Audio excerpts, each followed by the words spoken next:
Welcome to The Business Strategist, the show for CEOs and founders ready to scale fast, lead smarter, and build a business that doesn't rely on them. I'm Adam Strong, award-winning strategist, former elite athlete, international speaker, and 3 times best-selling author. After 3 decades in business, I know exactly what it takes to grow, scale, and exit with impact. Each week, I dive into real conversations with industry experts, bold entrepreneurs, and clients navigating the uphill struggles of business, giving you the tools and the strategies to create more profit, more freedom, and more impact. Let's get into it. Have you ever wondered why under pressure, your leadership style shifts? Maybe you take control, maybe you shut down, or maybe you start firefighting.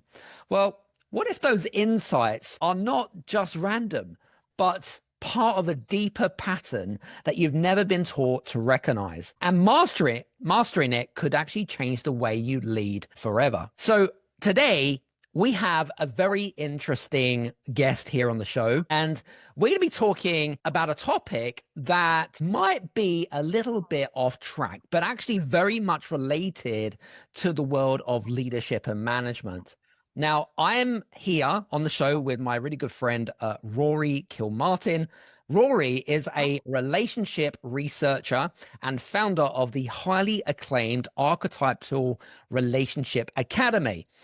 He has dedicated years and years of research in discovering 4 relationship archetypes and their hidden styles and their leadership styles and their pattern interrupts and the power dynamics that arise from these archetypes.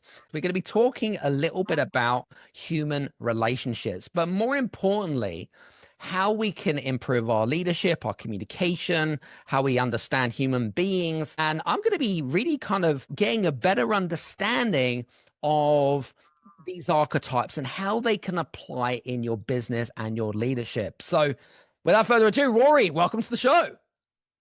Thank you so much, Adam. It's great to be here. Great to be here. And it's interesting because, I mean, we got introduced by our good friend, Paul Mahoney. Paul's a great guy, isn't he? Fantastic. How do you know Paul, by the way?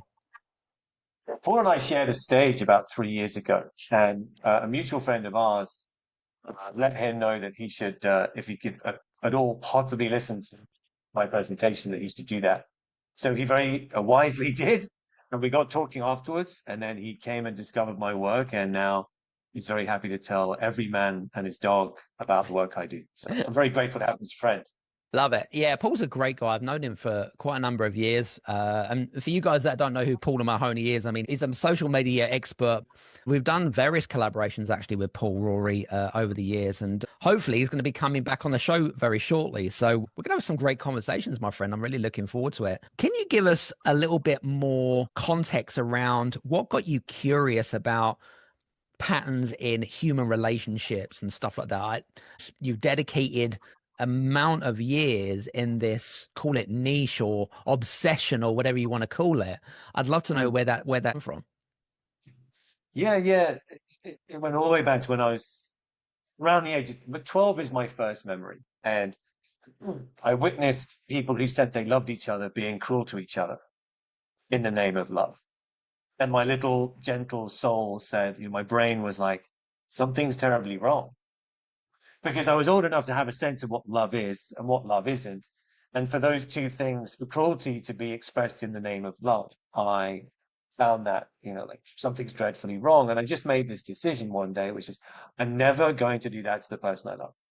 Like it was just this decision I made. And unbeknownst to me in that moment, I opened up this filing cabinet in my mind, and this lifelong passion, fascination, and curiosity, ultimately an obsession, to figure out human relationships began, I believe, that day. I believe I made that decision with all of my mind in a similar way that some people, the origin story of Anna Wintour is fascinating. I don't know if you know it. She came home from school with homework and said, the homework was, what are you going to do when you're old? And her father, who she just saw as this hugely important man, just wrote editor of Vogue New York. She was 12. So sometimes we make up our minds with our full mind. And I think that's what I did that day. And my passion has never waned in any way, shape, or form. Here I am 39 years later. That's crazy. That is crazy. I mean, I always find people that there's normally a catalyst or a trigger as to why people do something, whether it be out of fear, whether it be out of pain or whatever it is. But it seems like you did it out of an experience, I guess, in a way, right? Yeah. Yeah, I think I know I'm naturally inclined for relatedness. My archetypal nature is one that cares about interconnectivity and relatedness. So when I saw such a stark breakdown in what is my core agenda, Mm. I had to figure it out. And here I am figuring it out. So that's where it all began. And still figuring out, I guess, because it's a learning game, right? You learn Yeah. all the time, right? About, I mean, I'm obsessed with human psychology. I studied it, and including sports psychology when I was at university, and still to this day question. And I'm thinking, why is it that people think the way that they do? I mean, obviously you have more of a specific type of niche in the whole relationship side of stuff, but I don't know. I find the whole thing fascinating personally. Fascinating. Yeah. Very good. So talk to me a little bit about for someone that's kind of never heard of the whole kind of relationship archetypes. What does it mean? Let's get some context around that. Okay, great. Let's start with the absolute basic introductory concepts for Yeah. those of you that are listening and you'd like to know the basics. What is the word archetype? Carl Jung described an archetype as an identical psychic structure common to all. I have a much simpler definition, which is available to me in this age, which is an archetype is another word for operating system. Yes. It's the operating system of human beings. And it would occur like all humans are iPhones. And we have one operating system. That is misleading. Hmm. We all look like human beings. You and I look like human beings. Neither of us is a donkey or a sloth or a baboon. We're both humans, right? It's pretty fairly obvious, right? And therefore, we would assume that we have the same operating system. And that is the beginning of the confusion. There are four very clearly observable, but hidden in plain sight, human operating systems. Hmm. And technically, all four of them are inside us. But that is also misleading if that's what you've been led to believe. What's more accurate is, in a similar way that 10% of humans are born left-handed, 1% are born with traits of psychopathy, we're roughly 50-50 biological sex for purpose of reproduction. There's this idea of in game theory, which is the evolutionary stable ratio. Evolution and nature understands the best stable ratio of things. We don't exactly know why 10% of humans are left-handed, but it's an accident of birth. In a similar way, an accident of birth is our archetypal nature. And the key step is to understand we're born with a very, very strong leaning in one direction. And then we have a secondary one, which I won't go into the details now, but that typically arises based on the imbalanced nature of our childhood. But we're born with a strong leaning in one direction. And if I may just go on for a little bit longer, the evolutionary stable ratio, essentially evolution understood that these four aspects of the human psyche needed to be expressed very strongly by significant percentages of the community, the village, the nation, and ultimately the species. It's not three, it's not five, six, or seven, it's four. And we would not exist as a species if it was only three or two. But there isn't five. That's not necessary. So the human operating system is clearly observable that there's four aspects of us, and it's very observable that we're born with a strong leaning into one of them. But the thing that is most fascinating for those of you that are listening is that our archetypal nature is, here's the understatement of our podcast today. The understatement of the day is that our archetypal nature shapes the absolute totality of our worldview, paradigm, perspective, and life experience. That is the understatement of the day. It is the absolute total. If you can imagine interviewing a fish in the middle of the Pacific and try and tell them about the Atlantic. What? There is only this. This is the universe I swim in. Oh, no, there's 5 universes. There are 5 oceans on Earth. And there are 4 oceans of the human psyche. But everyone's totally convinced that there is only the one they know. and that all humans must operate the way they see the world, because there is no other ocean than the one I swim in, and no humans are aware of any other oceans. So if people start behaving in ways that are discordant with the only ocean that humans should swim in, then they are bad and wrong. And they must be doing it on purpose, and they should know better. Whether you're a business leader, manager, an employee, a wife, a husband, a child, doesn't matter, a client, doesn't matter. So in summary then, before I hand back to you, not understanding these 4 operating systems is to risk being confused and annoyed, to misinterpret the behavior and communications of 75% of the human race, roughly. And that could be the difference between winning at business and losing at business. Hiring the wrong person, hiring the right person, putting them in the wrong role, offending prospects when they walk into meetings to discuss whether you are the right provider for them, or losing important clients because you're not speaking to them the way their nervous system would like to be spoken to, which is very common. So yeah. Interesting. How's that for you? Very good. Very good. Very good. I suppose well, just off the back of that, I'm now kind of curious as to knowing what these 4 archetypes are and how they differ between each other. Are there polar opposites? Are there clashes between these archetypes as well? Let's start with that. Sure. Well, interestingly, from the very, very beginning, the very first sentence I uttered as I began this 19-year research project, I used animal names. I said to my mentor on that day, like, I am a sheep and you're a wolf. It was literally the first sentence that we started with. So I use animal names, and I use animal names because they are instantly understandable. And as soon as you listen to the characteristics, you don't ever have to remember them because they just make sense. And no disrespect to Myers-Briggs, but you're English, right? Aesop's fables, you must be around my age. They were read throughout my childhood, and I think in England they were very successful. So depending on whether you're familiar with Aesop's fables, he was a slave in around 600 BC who bought his freedom by writing fables. And a fable is a story that articulates aspects of the human psyche with a learning point. That is what a fable is defined as. So he wrote these fabulous fables, and I think there's about 148 of them or something like that that have been attributed to his name.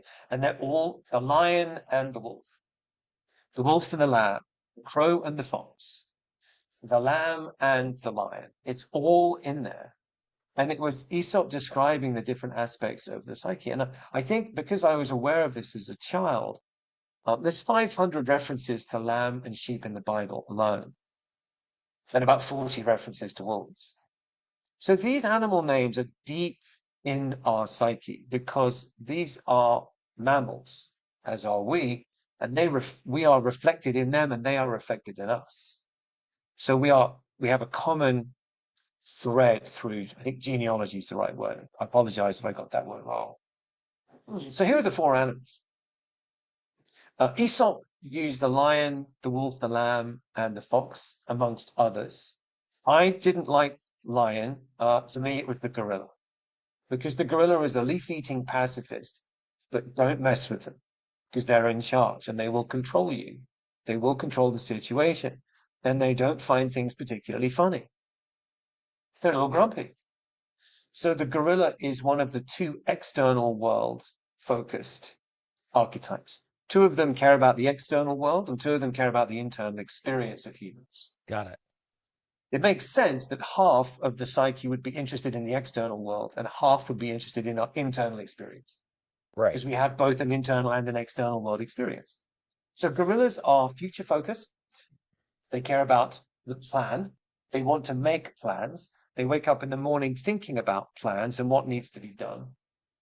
They like to delegate. They like to come up with plans, decide the actions that other people should take inside that plan, and then tell people what they should do. And it comes naturally to them. They see issues coming down the path before anybody else in the village.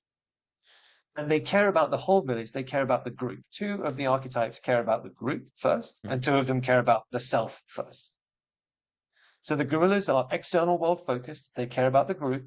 They look into the future. They love details, planning, to-do lists, and action plans. And their big question is when? When's this going to happen? When can I count on you to do this? When is this going to arrive? When do we need to get the boarding passes? When does the train leave? Because they like planning. So that's the gorillas. And they like to be in charge. And they're like, in a way, right? They're like analysts in a way, right? Yeah. Yeah. They care about the details. Yep. They can't relax until the details have been attended to. So they can relax and laugh and have fun at the end of the evening when the dinner party has gone smoothly and everybody sat in the right places and the food came out at the right temperature. Then they can relax. But not first. Perfect. Second are the wolves.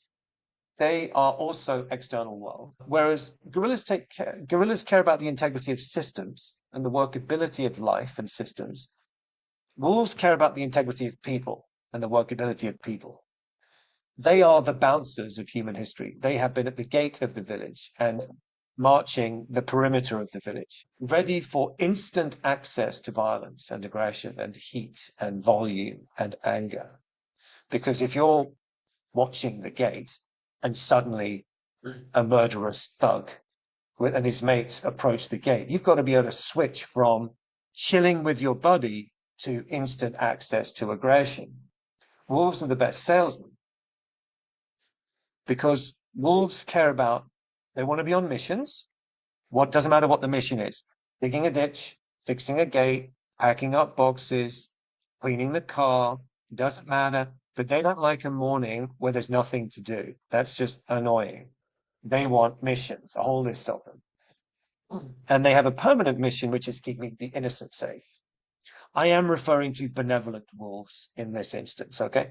Okay. Benevolent wolves are constantly aware of keeping the innocent safe. It's their 24/7 mission. Perfect.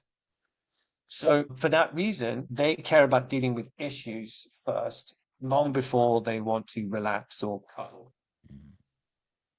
Because if you're messing with their missions, you're the problem. And they're going to tell you. No hesitation. Because emotions don't matter to wolves too much. The mission's much more important than whether you feel like you've been mistreated a little bit and whether you need to have a little lie down to recover. So those are the wolves. Wolves like conflict. They don't have a problem with conflict, arguing, raising voices. Then they know where they stand. Wolves aren't mind readers. The third is the foxes. And the foxes are the first of the two internal archetypes. Whereas gorillas care about the external world experience that people have, arriving at an airport, at signs, walkways, designing an airport as an example. Foxes care about your internal world experience. They are the creatives, the musicians, the artists, the poets, the architects, the foodies. They want you to have an internal experience at a gig, right? A music concert or eating a dessert. They want to give you an experience that you talk about forever. If you think about a great music concert you went to a few years back now, probably 20 years ago, maybe, that you still talk about because it was so epic. Okay, that's what the fox world wants. That's a life well lived for a fox, that they gave one night where people still talk about. That's enough of a life for a fox. It's that important to create experiences. So foxes want to live in the moment. They want to live in the moment and not be in the future or in their thoughts so they can access creativity and intuition. Because foxes are the gatekeepers of two things. Freedom. Freedom is the most important thing to a fox. They don't like being told what to do. And the second thing is wonder. Foxes want to create wonder and they want to protect freedom. And they find anything that goes against those two values abhorrent. Which is a polite way of saying they will refuse to participate in any venture where there is a loss of freedom. Love that. Sounds like me. So comedy is really important to foxes. The best comedians in the world are fox wolves. So what else to say about foxes? They don't like being criticized. They don't like being told what to do or how to do it or when to do it. They love being given problems to solve, but they like being left alone to solve them. Foxes find it difficult to commit to things that aren't important, and they typically do things lastminute.com because deadlines are the motivating factor for a creative person to get something done. And the fourth then is the sheep, the gentlefolk. Why sheep? Because they don't have a butt or claws or fangs or a roar, and they don't even have horns, and not the female sheep, so to speak. They have big, warm, fluffy coats. So anytime sheep get upset, they turn away and move away from the source of their displeasure. So sheep care about the interconnectivity in the village. They care about the emotional well-being of everybody, whereas wolves care about the physical well-being, the physical safety, the physical protection. Sheep care about the emotional well-being, emotional protection, and emotional safety of everybody in the village. And they're very sensitive to the emotional states of everybody around. And if anybody in their village or community or around their dining table is emotionally struggling, then they will also emotionally struggle with them, because they are wired to empathically feel the distress of others. Because there is no village, there is no heart of the village if everybody in the heart of the village does not care about anyone else's emotions. So the people that the wolves are willing to die for have emotional considerations for each other. So it makes sense then that for the species to survive, there is, and you look at it throughout, this is a mammalian thing, just so we're clear. I don't talk about animals beyond saying that all of these archetypes exist in horses and dogs and other mammals. But I don't speak about them in any more detail than just that. Sure. Makes complete sense. So in summary, mammals have been evolving for 200 to 250 million years. And we have had some big prefrontal cortex explosion, whenever that was. And we are now the most aware animals on this blue marble hurtling through space. We've claimed this planet as our own. We're in charge. And our psyches have evolved for a couple of 100 million years to get to this point in our evolution. And there's 4 aspects of mammals, as I've just described. Hey guys, I just wanted to take this opportunity to make you aware of a brand new tool that we've just created called the Exit Readiness Assessment. Now, it is for founders and CEOs that are looking to exit from their business operations. Now, it doesn't matter even if you're not looking to exit right now, I would highly recommend to go and take the assessment straight away. It helps you to identify areas in your business that you need to work on to help you towards that exit strategy. And at the end of it, you get a personalized report on some of the areas that you're doing particularly well in and some of the areas that you need to make some improvements to. Make sure you head over to readytoexit.scoreapp.com. That's readytoexit.scoreapp.com. Enjoy. So I guess then the multi-million-dollar question would be is, because each archetype is different, but then where does it stem from? Does it stem from childhood experiences? Over what time period? Is it genetics? Where does the predominant archetype develop? Or is it a set period of time, or is it just passed down from generations? Bloody fantastic question. So I don't fully know because it's still a mystery, but I can give you some data that I've gathered. So I've worked with multiple identical twins, and I've worked with a lady that had identical triplet boys in their early 20s. So they have the same genes that we understand. And again, I'm not a genealogist, if that's the correct word. Second time I've struggled for that word today. But they have the same genes. They look the same culture, same church, same congregation, same village, same country, but they're not the same archetypally. Okay. That's fascinating. Here's the other thing that I like to talk about. If you went to the Apple store and got the technical equipment to take apart the iPhone, and you went looking for the operating system, you wouldn't find it. It's in there, Adam, but you can't find it, and True. you can't see it. In a similar way, in the medical world, the language around autopsies and death and cause of death, it's very serious language. It's not a joke, because people will go to prison for life, depending on the findings of autopsies. It's a legal document. There is no autopsy in human history that ever says, we conducted the autopsy on this human and we found that their archetypal nature was this. It's not there. It's there, but it's not there. Sure. That's fascinating. That's fascinating. Now, let me take it one step further. What percentage of your iPhone operating system is attempting to figure out the operating system of a Linux phone or an Android phone? I have no clue. It's zero. It's zero, right? The Apple operating system is just running the iPhone. Yeah, of course. That's it. It makes sense now that you've thought it through. So the operating system has no interest in figuring out any other operating system. Yeah. And the operating system has no interest in explaining itself. Its sole and only function is to run the system. Yeah. It doesn't have any code to reveal itself. It doesn't have any code to explain itself. It doesn't have any code to understand any other operating systems. Mm-hmm. Its only interest is running the system that it's running, whether it's an iPhone or a fox human or a wolf human or a gorilla human, etc. So I don't think it's in the genes. I don't think it's in our DNA. I think it's something else. Fine.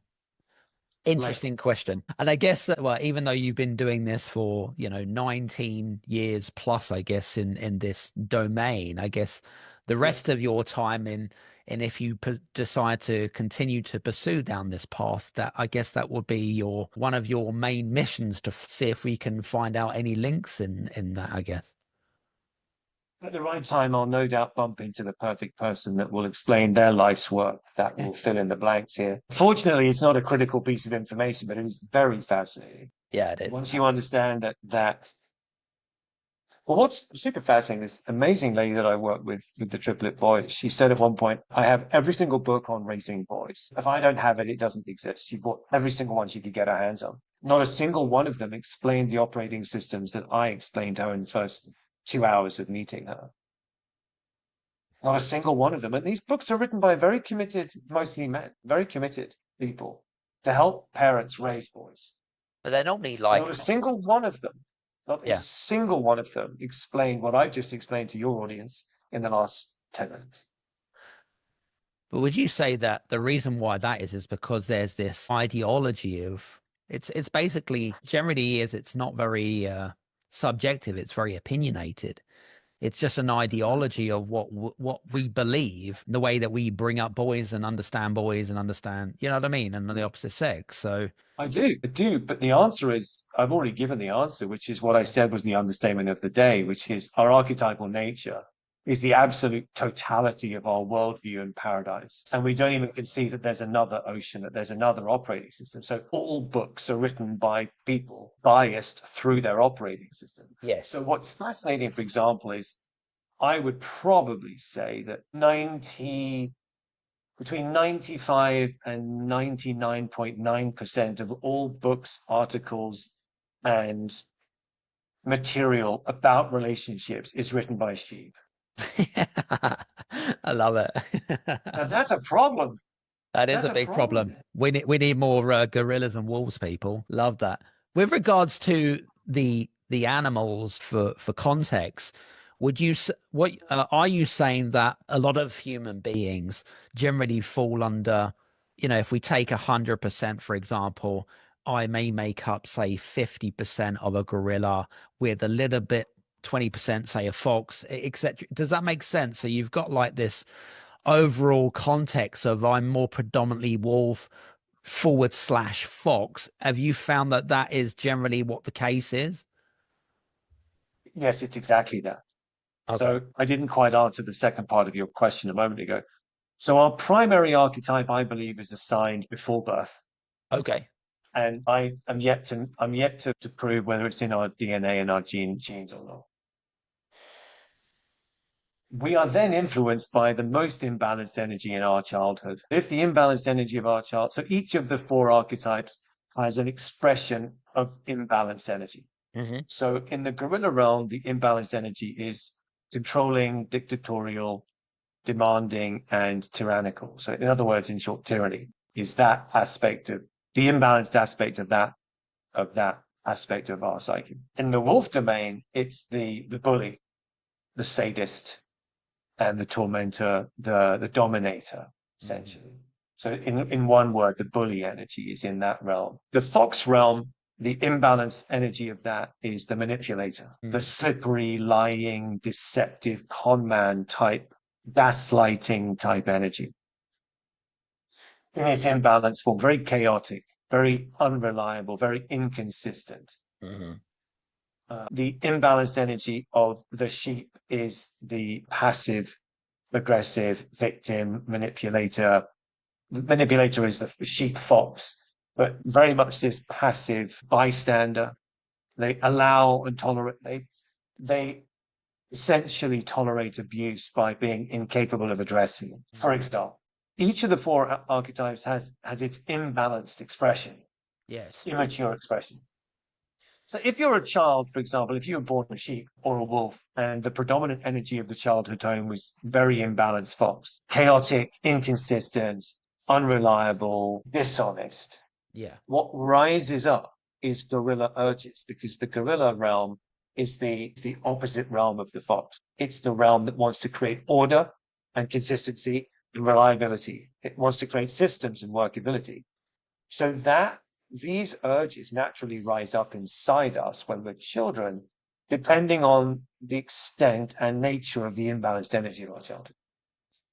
And what's beautiful about archetypal relationships as a body of knowledge is you don't really need to go into any deep analytics about your childhood. You just have to answer one question. What was the imbalanced energy of your childhood? Maybe it was a very wolfy home. Maybe emotions weren't particularly respected. Maybe there was raised voices. Maybe there was banging of fists on tables. And then the sheepy nature is the antidote to that. So then people become more sheepy unless you're a wolf cub, then you kind of join in because it kind of feels normal. Yeah. But to a non-wolf, those environments feel very unsafe. Yeah. That makes You go complete around the houses, you're born in a very controlling, tyrannical, obsessive helicopter parenting kind of place where you don't get to choose your clothes. You eat what you're told, and you will wear these clothes, and you will do this, and you can't listen to that music, and your life is controlled. Well, what rises up is foxiness. You Yeah. have to lie to tyrants, otherwise you feel like you're going to die. So foxes are very quick-witted, they're very cunning, and foxes are defensive. They will make excuses, and the excuses just come out of their mouths before they've even formed the sentence. That's how good they are at it. Because you have to become very adept at sidestepping accusations from tyrants. Did you do that? No, no, Billy did it. No, I ate chicken for lunch. Did you get my text? You didn't get my text. I've got to go. Suddenly it's gone. And the tyrants say, oh, I don't know what happened then, but I'm sure I was right about something. It's too late now. The foxes won. They've gone. Yeah. So there is an interplay between these archetypal natures. In a balanced form, it's the origin of a high-performing team. Yeah. In an imbalanced form, which the word toxic is the word of our generation, in an immature and imbalanced form, toxic environments arise in homes and boardrooms. The person in the family home or the boardroom that understands this has a staggering advantage for the rest of their lives, because one of the other thing that's interesting about this current step in the evolution of the human psyche is that it seems that being offended is some kind of badge of honor. My research into maturation and eldership concluded quite some time ago that the elder becomes less and less offendable over time. It's the opposite. It's not a badge of honor at all. It's a sign of weakness that you're ill prepared for someone's outburst or behavior or communication, that you're not emotionally and psychologically ready to handle the movements of humans. So when people understand this, it's a huge advantage because you become less offendable by your boss when they do their thing that you actually know they were going to do. When the owner of the company waddles in and makes an inappropriate demand, or whatever. Your eldest child comes back from school and expresses something. You're not surprised by it because you understand that these four aspects of the human psyche exist. Doesn't matter whether you like it or not, but they exist. And the more you understand them, the more powerful you become in navigating your life and relationships. Fascinating. It really is. I want to kind of go back to thinking about some of our listeners. In fact, I'm thinking about myself here. I'm going to kind of be a bit selfish here.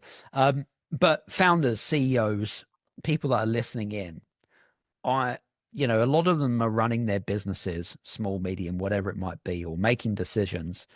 A lot of them really kind of lead with instinct, if that makes sense, or kind of intuition, if you want to call it that.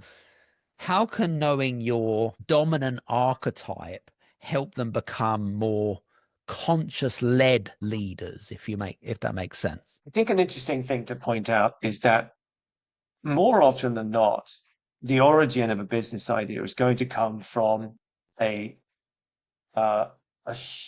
fox, wolf, fox, sheep creative spark. Yeah.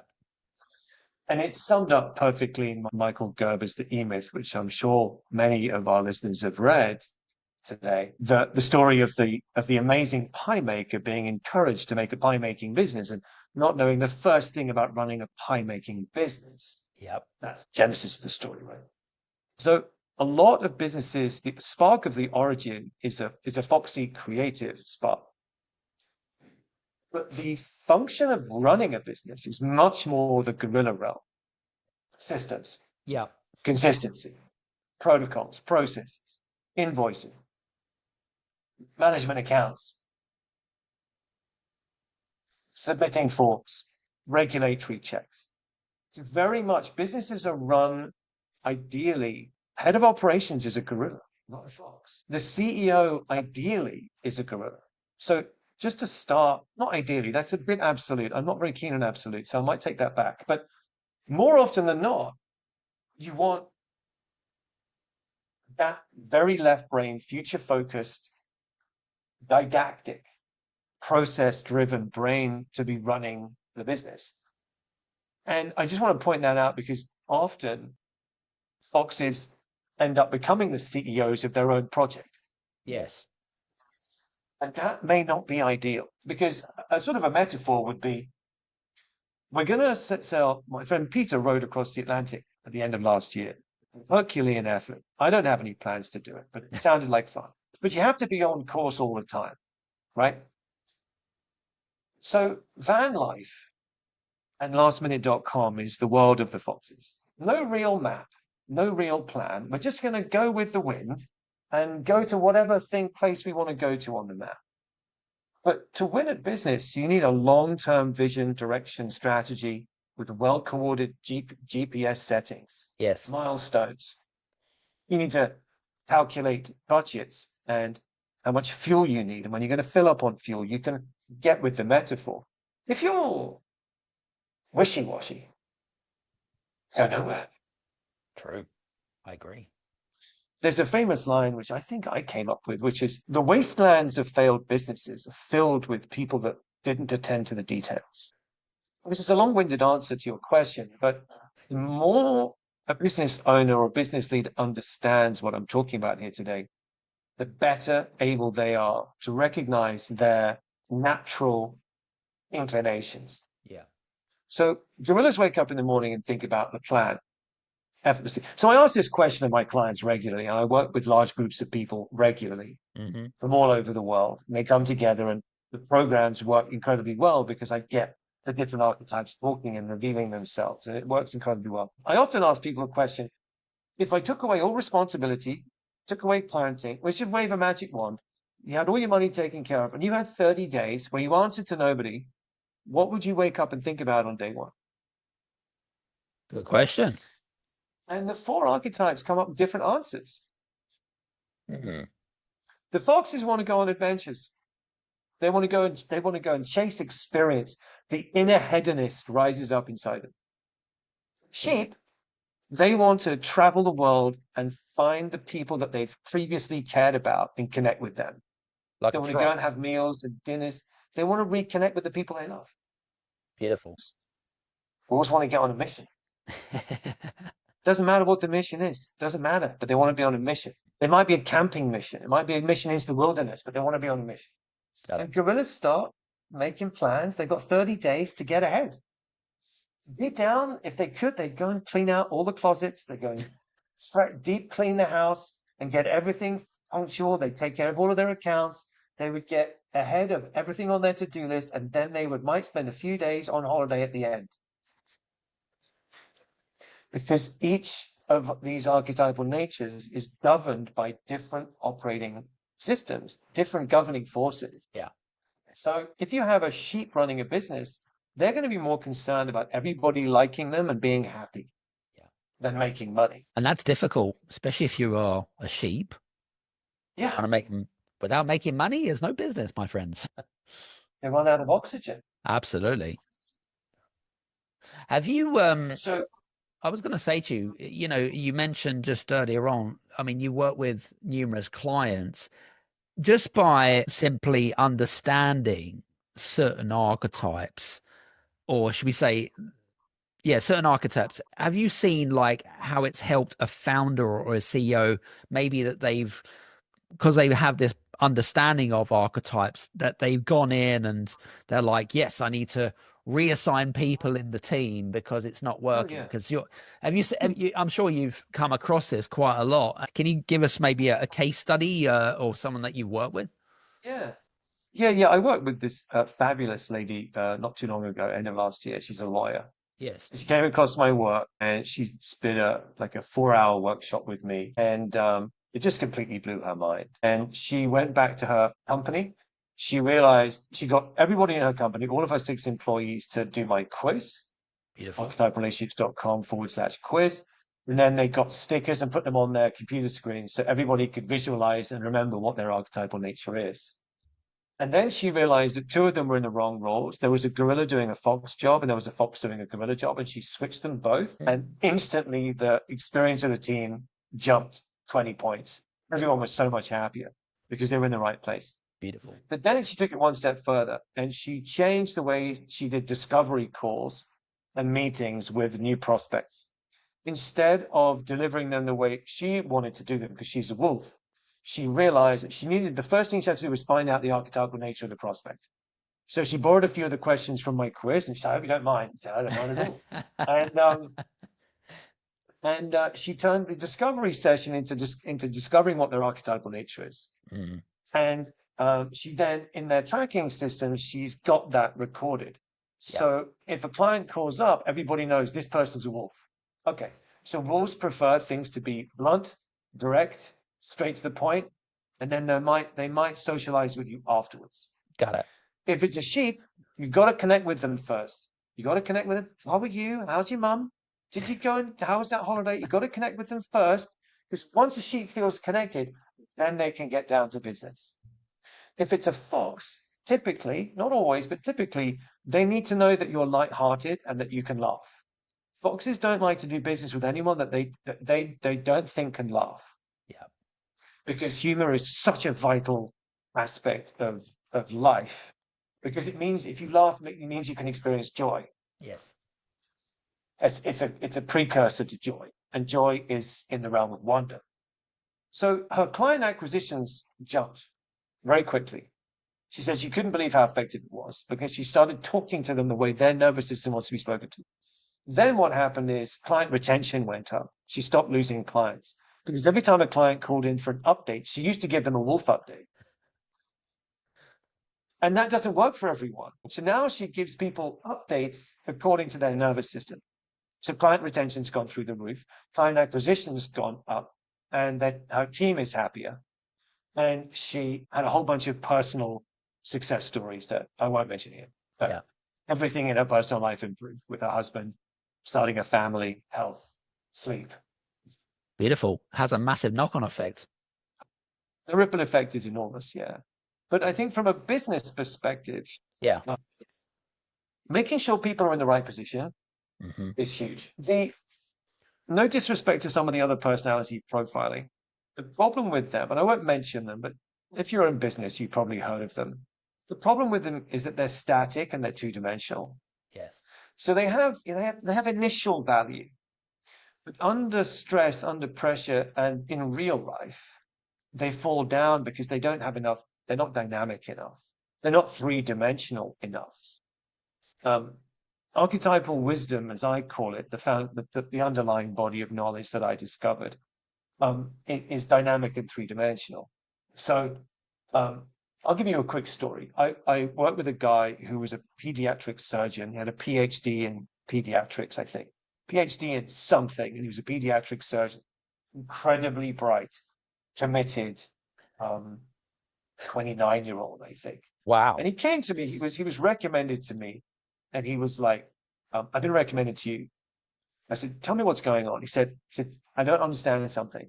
He said, when I'm at home, I behave like this. And when I go to work, I behave like this. And it doesn't make any sense to me. And I think I'm bipolar. I'm like, you're not bipolar. So I explained it to him.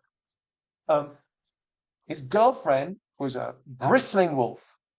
So at home, he started showing up sheepy because that's the antidote to bristling wolf. Makes sense. But at work, his boss was a high-level gorilla tyrant. So he was showing up like a fox at work, and then going home, and then going back to work, then going home, and feeling this pull, push, pull, push, pull. So I explained the whole thing to him. He just sat there slack-jawed, like that explains the last 5 years of my life. Like I've been struggling for 5 years. I don't understand what's going on because he's a grounded, balanced, decent human being trying to do a good thing in the world. And he wants to do right by his boss and do right by his girlfriend. And he wants to do right by the world. But if you're in a static two-dimensional map, it falls down. There's dynamic forces that move him. Yeah. So I got my diagram out and I explained the whole thing to him inside a couple of hours, and he did one of my programs and squared away. He's like, I remember him saying, there's not a chance I'd have figured this out. Zero chance I'd have made sense of what's going on. Because he'd been trying for 5 years to make sense of it. Couldn't figure it out at all. It's interesting you brought that up because I think it's quite a common thing where I guess if we take someone that, like you just explained, whether they run their business or whether they're an employee is irrelevant, but the fact that they choose two different types of personalities. And do you think that's mainly because they have this, I don't know, ideology of how one should behave in a workplace versus a home life? Again, I think, I don't know, what's your opinion about this, but I do feel, I mean, this is definitely very, very common. And if you've got your, what I call antennas on, sometimes it can be extremely, like, for example, I'll use my wife as an example. When she used to go to the office because she's in banking, she's using more of a masculine energy and kind of like, more of a, but then when she comes home, sometimes what I find is that she'll use that same energy, but it doesn't work in the home life. So then there'll be a clash. But then what you're saying, which is kind of similar, where people are using two different archetypes, and again, there's a clash. So it's interesting how we're sharing, your client who is sharing an experience, I'm sharing my experiences. And I suppose it's also about self-awareness, isn't it? And how does one become self-aware of these archetypes? How can we turn these antennas on? Well, here's the good news. Good news is it's not complicated. Oh, okay. I never needed to be the smartest kid in class to figure this out. I wasn't the smartest kid in the class. It was just a good thing. Yeah. Right? Because if I was like, full respect to Jordan Peterson with his staggering IQ and his extraordinary vocabulary, and I was wittering on about this with that vocabulary, it's sort of like difficult to understand. No, Yes. I'm saying, hey, Adam, you might be being a bit foxy. And that's all it takes to explain the whole situation that's going on. Like, I'm feeling a bit sheepy. And that's like everybody in the room understands what's going on. It's not complicated. That makes sense. Sometimes we are the same archetype at home as we are at work. Yes. Sometimes, for vocational and professional reasons, or training or just the environment of work, we operate in a different mindset, a different nature than who we are when we come home. Your example is perfect. It doesn't work. So often when people are wolfy at work and they don't transition back to home, or they are very officious at work and they come back and they're very officious at home, it just does not work. And it's like, hey, you're being a bit wolfy. Can you take a few deep breaths and can you come back and can you communicate with a bit more gentleness? And that is incredibly powerful when both people understand the language. It's like, hey, you're just being a bit wolfy. I'm finding it difficult to hear. Can we just tone it down? Because I really want to work with you. I really want to figure this out with you. And I love it. Goodness, thank you. Sorry, I didn't, it's the old thing about transitioning from work to home. Like some people, it just is their train journey and they walk in and they can scoop up their kids and get greeted by the dog. Some people need to go upstairs, take off their suit, have a shower, and then they'll come down and scoop up the kids and the dog, etc., etc. Yeah, makes sense. So that transition is interesting. But I call archetypal wisdom the elusive obvious on steroids. Mm-hmm. As soon as you understand it, it's so breathtakingly obvious, you can't believe you couldn't see it before because it's everywhere. And you don't have to be smart. Like the first thing I like to tell people, as I did today, is archetype is a technical word for the human operating system.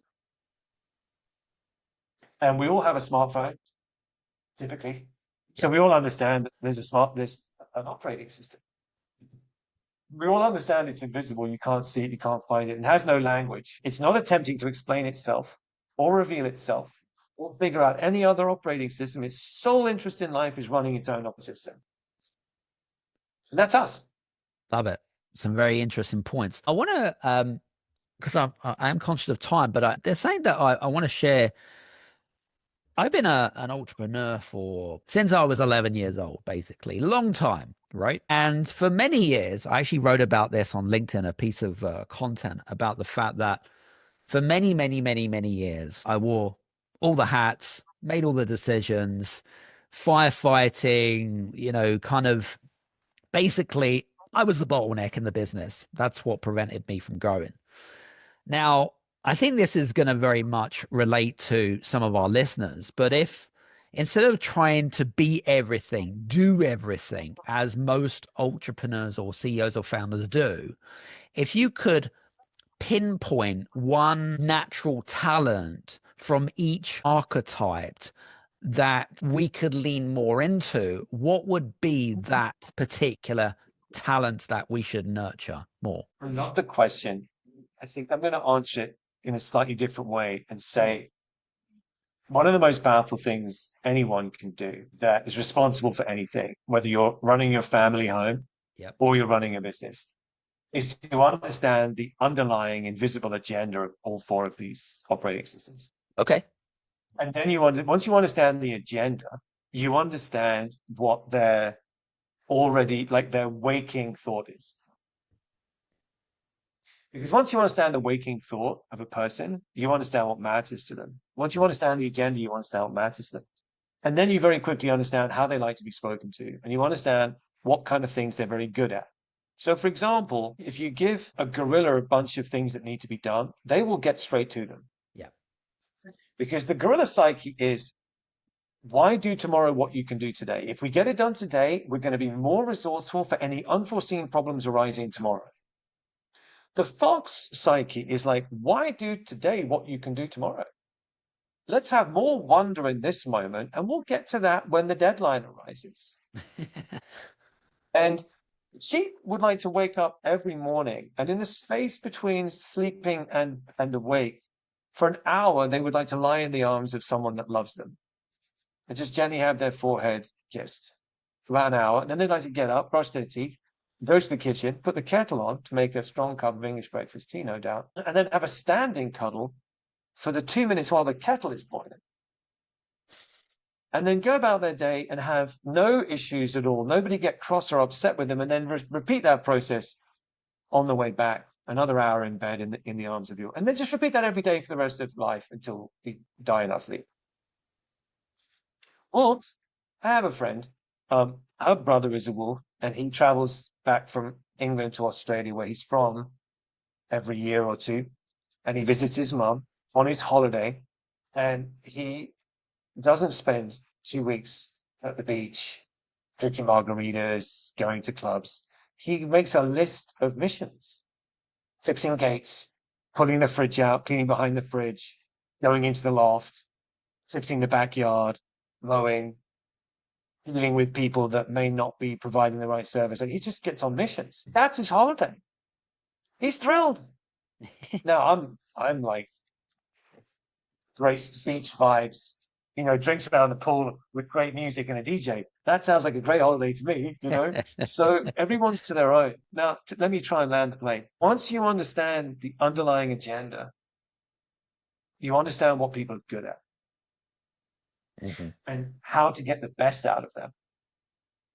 Because if you're a foxy, creative person running the business, then there's a very good chance you're going to become the bottleneck. You are already the bottleneck, because foxes typically don't get things done until they have to. So in an ideal world, you find a guerrilla wolf who has ambition and detail, and they work for you to bring about your vision the way you'd like it to be brought about, because they won't waste any time.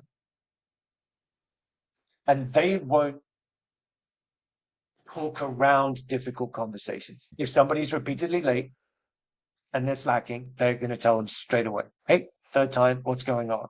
Whereas the bottlenecks may avoid that difficult conversation. May, guaranteed them. And just making sure your team is in the right place. I spoke with a client once, and he came in and he was like, why when I go into meetings, do I tell people what they want? They say they're going to do it, but then they don't do it. Explain it. I said, I'll explain it to you, no problem. Because they can't bear the idea of you not liking them or being upset with them. So they're going to say whatever it takes because you're very intense. Yes. And they just want to make sure you don't yell at them. Because they feel like that's the most important thing in that moment. If you go in them or speak to someone at a time and convince them that you're not going to yell, and ask them what they're up to, and tell them this is what you want, and you ask them for their help in a way where they don't feel threatened, then they'll give you a true yes. It's like, what do you mean? A false yes, mate? Because they're more afraid of you in that moment than you later. It's like, this is crazy. Does that make any sense? I'm like, yes, you don't understand. They need to be liked more than anything. Plus, he wasn't giving them choice. You have to give people choice. You have to give foxes choice. Yes. If you don't give foxes choice, you're gonna lose. Yeah. You've already lost. You already lost. Yeah. Makes complete sense. I'll tell you a quick story about giving foxes choice. We had a client from northern Sweden or Denmark, I think it was Sweden. Anyway, so for a good 9 months of the year, you have to leave the house with your coats on, and your children should leave the house with their coats on, because then you're a good parent, right? Anyway, he had a 4-year-old daughter. For 2 years, him and his wife had been struggling to get out of the house because the daughter's not putting the coat on. And it's like properly cold outside, right? So my colleague Daniel said, you're not giving your fox cub choice. He said, what do you mean choice? You've got to put the coat on. It's not a choice. How about this? Left sleeve or right sleeve? What? Just ask her if she'd like to put her left sleeve on first or her right sleeve on first. So he calls back 2 weeks later. He's like, you're not going to believe this. We get straight out of the house now. Because now it's fun and it's choice. He said, I've been battling misery in my front porch for 2 years, trying to leave the house with my fox cub daughter. Now we understand she's a fox cub. And I wasn't giving her choice. And now the whole family leaves the house with joy. For the one thing, give the fox choice. And it's the same in business. It's like, if you have a fox that's important, and you say, hey, look, I need this report. Can you get it to me by 3, or do you want to get it to me by 5? Yeah. That's fine. Because there's freedom and choice. If you say, I need it by 5, it's so difficult for them. Stress. It's embarrassing, but it's true. That's a great metaphor or a story. I love that. I think that's great. One final thing before we kind of wrap up. Now you rightly pointed out that a lot of entrepreneurs in particular tend to be more kind of guerrilla orientated archetypes. That's what you kind of mentioned. Sorry to interrupt. The originating sparks are typically foxy creatives because they come up with the idea. They're the ones that are going on to Shark Tank. It's the gorillas that are very good at running the That's idea. right. Yeah, I They're not mentioned. coming up. Sorry to interrupt. Yeah. No, you're all good. No, thanks for the context. But I was going to say to you, one of the big challenges for a lot of our listeners in here that are trying to work out how to effectively exit from their business operations. How does helping each archetype really help speed things up in terms of being able to exit a business and understanding where each person's role is in terms of making that transition much more smoother for them? Any thoughts? Yeah, look, I think if I was in that position and I was attempting to present my business for sale, one of Yes. the aspects of that presentation would be a deep understanding of each of the critical people in the team, what their roles are, and why they are ideal for the role.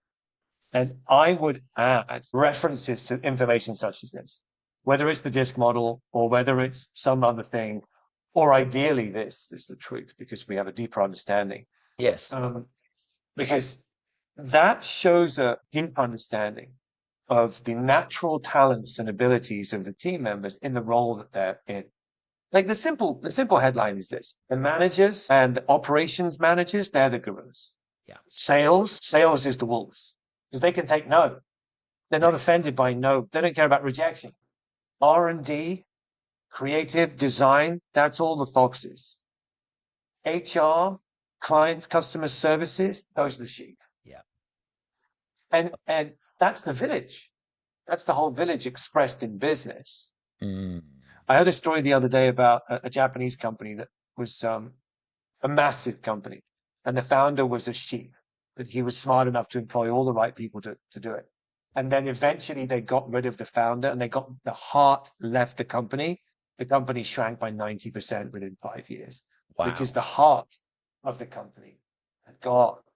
He was the reason that people wanted to be there as a sole mission rather than a paycheck.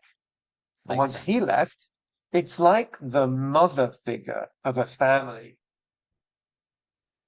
in as dreadful as it sounds, not being in the family anymore. It's like the heart goes and the family can not be the same ever again, which is tragic. So I think my answer to your question would be the ability to articulate why Barry is in the right job and why Sheila is in the right job and what they bring as a function of their natural talents and abilities. I know if I was interested in buying your business, that would impress me a huge amount because it shows a depth of understanding that is about legacy. Yes. Love that. I'm glad we've had this conversation because I think I think it's fascinating personally. We've covered a lot of groundwork. We've covered a lot in the last almost 60 minutes. In summary, if you could summarize our conversation short, succinct, and concisely, what would be the end or conclusion to our conversation? I would say that I've been searching for the information that actually makes a difference for 39 years. Archetypal wisdom is the most powerful body of knowledge I've ever discovered. I'm personally dedicating the rest of my life to sharing it with people. If any of you are listening to this and any part of this conversation has tweaked your interest, act, take action, reach out to me. Let me know that you heard this podcast, reference this podcast, reach out to me and come and learn more about archetypal wisdom because it will improve absolutely every part of your life, every day for the rest of your life. This is the smell from the kitchen. We haven't even bought the entrees out. Like really, Love that. it's breathtaking. So whether you're a parent, business owner, husband, wife, family man, woman, if you want to deeply better understand the people that matter to you the most. Have you ever read the Grant study, the longitudinal study on health and happiness and fulfillment out of Harvard, 87-year study? The number one finding is healthy relationships. And they reference it again in finding number 6 when they talk about career success. Career success is important. It's number 6 on the list. But I'm still going to tell you that number 1 is relationships inside the career and the career success finding number 6. Love it. I did not know that, by the way. Yeah. Love it. The number 1 path to happiness and fulfillment is becoming functional and effective in your personal relationships, both at work and at home. Beautiful. Well, listen, guys, this has been a fascinating conversation. It really has. First of all, Rory, thanks so much. This has been a great conversation, and we've had a lot of fun, I think. Yeah, loved it. It's been Absolutely loved it. Been really fascinating. And Paul, thanks so much for the intro. Give a shout out to Paul again. For you guys that are, I guess, curious about Rory's work in this domain, what we're going to do is we're going to leave the details of how you can get in contact with Rory in the show description notes. But also, Rory has mentioned a quiz as well that you can go and take the quiz and understand more about your archetype and how that kind of correlates to relationships in the home, in the work, how you lead, etc. So that's a really good starting block, or a starting point, should we say, from that. So this has been great for you guys. If this is the first time that you're listening in, first of all, congratulations. Hope you've enjoyed it. Please do me a favor, if you have enjoyed it, subscribe on whatever podcast channel you are listening to. Subscribe, follow, leave a review. Even if it's a 1-star review, I don't really care. Feedback is crucial. We always love the reviews. And second of all, big announcement as well. We also have a big announcement coming very, very shortly. Watch this space and see what happens. But it's for you guys. We're going to be launching a new accelerator. But I will let you know more about that on my social media channels and also on the podcast. So listen, Rory, thank you so much for being here and spending a bit of time with us. I really greatly appreciate your time today. And for you guys that are listening in, hopefully we'll see you again soon. Or over on YouTube, of course, and speak to you soon. Take care, and take care. Bye-bye. Bye, everyone.